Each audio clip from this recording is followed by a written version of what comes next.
And I asked your dad, I said, what do you think will be the best bull in 10 years? No, in 5 years, I said. And he said, well, I don't know, but I'll tell you one thing, there's not any of us in here knows his name.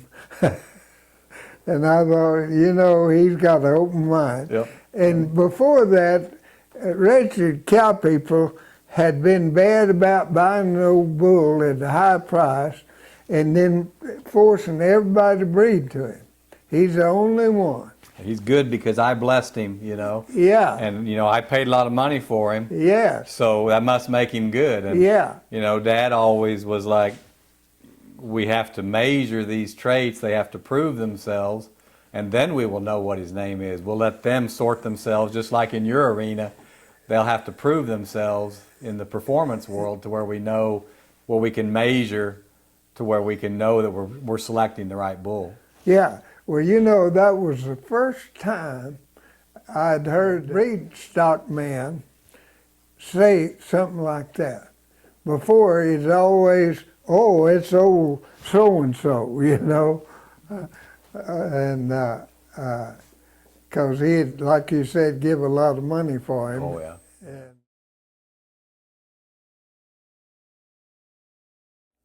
you know, of course, you always have headwinds, and there's something that's bothering me some is cattle. If you get them really improved, they get bigger, and the meat cuts of meat gets bigger. Do you see that as a problem? It could be. It could be.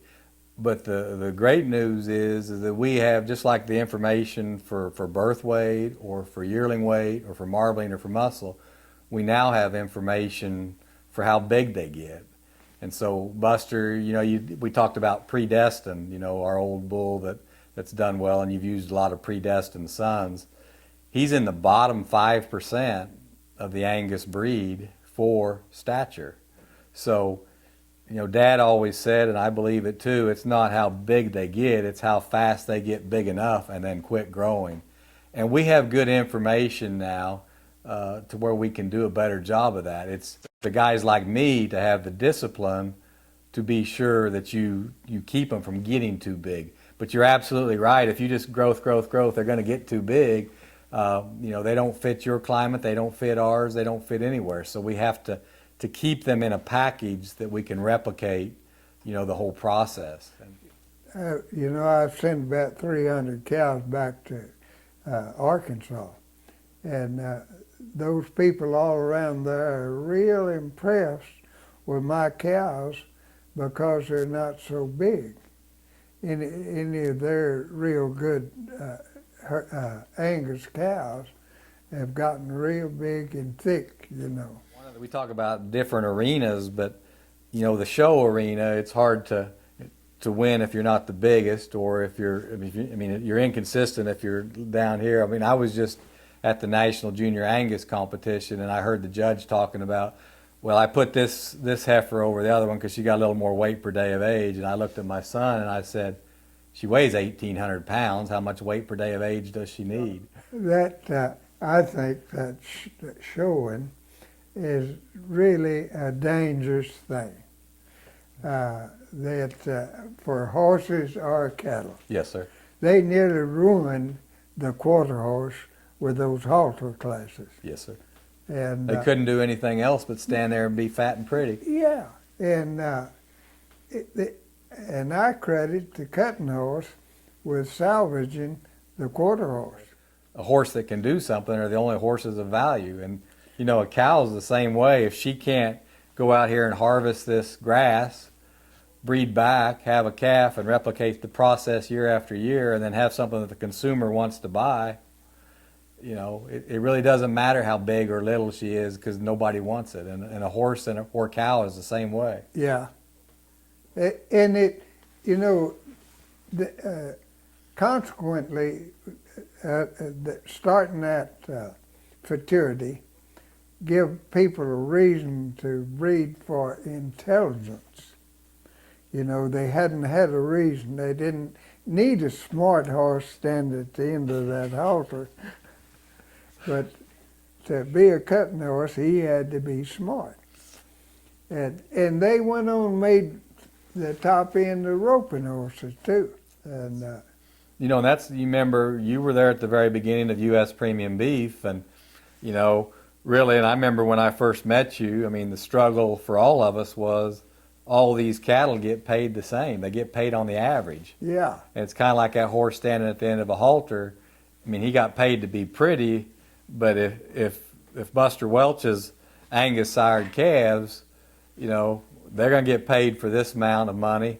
Just like the Rainbow Coalition over here, all paid the same. Well, U.S. Premium Beef, when they put the incentives in there, and I know you worked with Coleman Natural Meats for a lot of years, and they wanted specific, you know, traits, the marbling and the eating quality, and U.S. Premium Beef helped form a system that paid for it.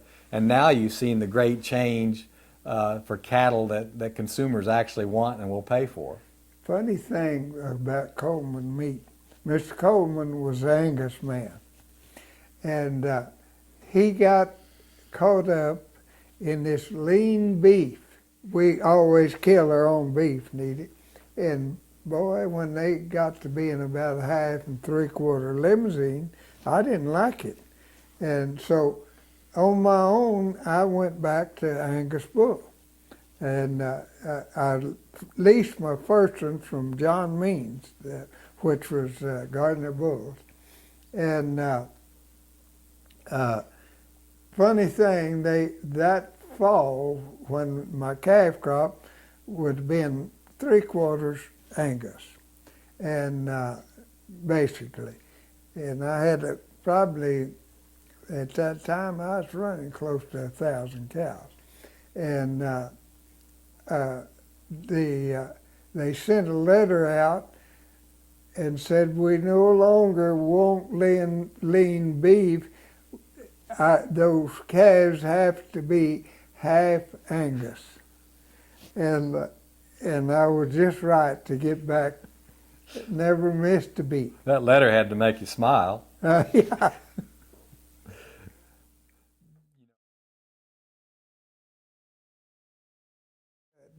You know, that's one thing about your bulls. They're gentle, and they get gentle calves.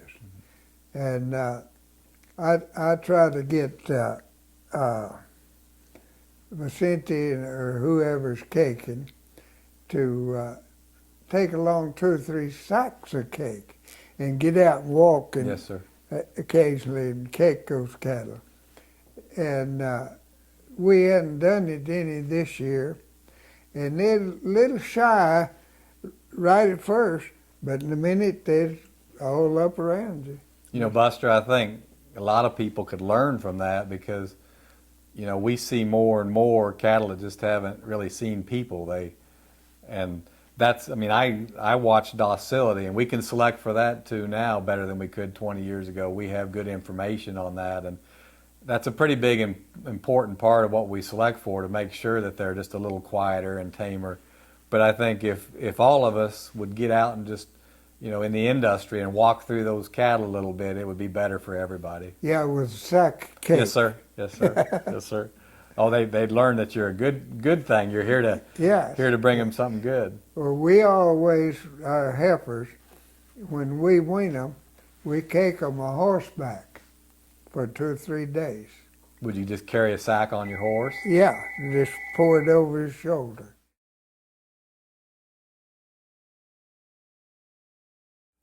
You know, we'd talked a little bit about Bob Miller, and he talked about how, you know, he bought cattle for Coleman Natural Meats, and your cattle worked pretty well for them. He was a head buyer for Coleman. Bob told me several times the last 2 or 3 years, he said, those Gardiner cattle hang up better than any cattle we kill, and says yours is in the top.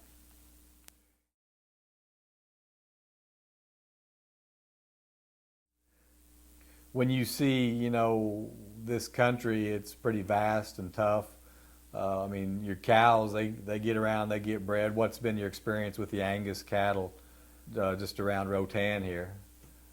I think they're the best grazers that I ever ranched. I think if, and old Mr. Roy Spires proved me right, I think you could just put 400 Angus cows in the pasture and close the gate and come back in a year and you'd be all right. They come as near taking care of themselves as any cattle I ever saw. Mr. Spires fastened a bunch up over here on this old Adkin country during that drought in the 50s. And they were having their third calf crop. I said, Mr. Spires, doesn't those yearlings starve those babies? Oh, no. He said that milk kind of clabbers before they have that other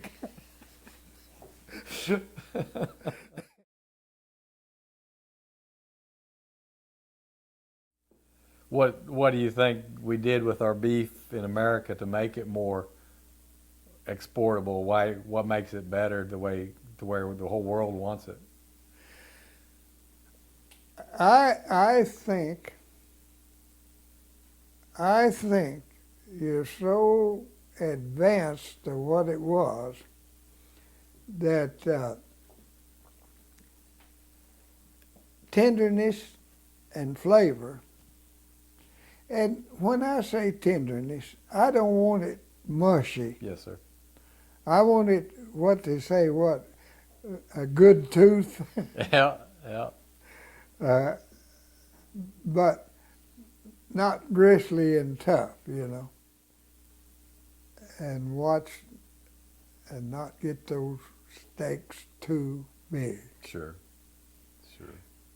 I think it's hard on the steakhouse to get that big a steak, you know, and try to serve you a 16 ounce Yes, or yes. and inch and a half thick. I think some of the tools they have now just to make those portions more appropriate are helping, but at the same time, nobody probably needs an 18-inch ribeye. Yeah, So, yeah. but they don't want a 2-inch one either. No. So. You know, I never could back when I was using longhorn bulls for first calf harvest. Yes, sir. I'd have those, maybe 200 of those half longhorns, and I'd keep track of them, and they'd gain just as good as my good cattle. And I'd ask that buyer, I said, why won't you pay me for that? And I sent some to feed pen, and they gained 6 pounds more than some straight bred cattle. And he said, because that ribeye is about that big around. Yes, sir. Yeah.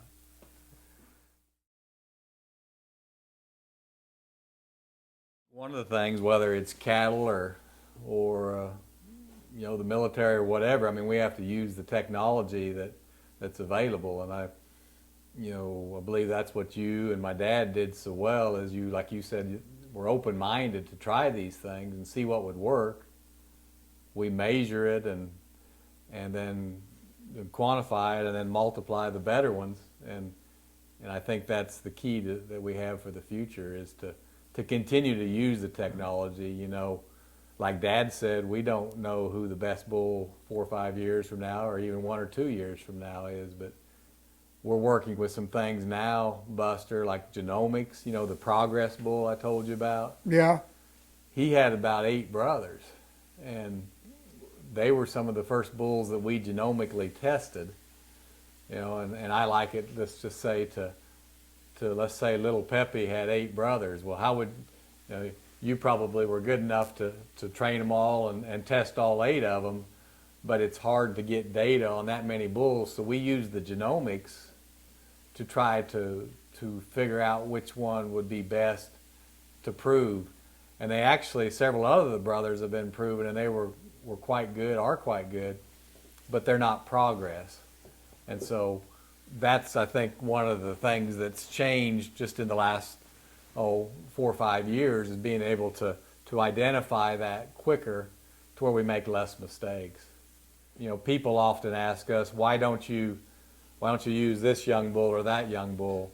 And I think of you often when I give them the answer. I don't give them your name, but Buster Welch can't afford for me to practice on him. Yeah. I have to give you the most pre-potent product possible, and you can't afford me to make mistakes, because if I make mistakes, then you can't trust me. You know, you're going to need to go somewhere else, and you should. And I think that as an industry, we've often, you know, we've got these show cattle and we like them for that, but if we're going to have show cattle, we probably should design those show cattle for that arena. But for the commercial beef industry, it's just important that we hit the traits of merit. Yeah, and rather than you jumping way ahead, I'd rather you just go ahead. That's so well said. I often talk, you know, about hitting a base hit every time. I mean, we all like to hit a home run. Yeah. But Babe Ruth struck out a lot. You better get on base. Yes, every time, and just steady progress. Yeah. So.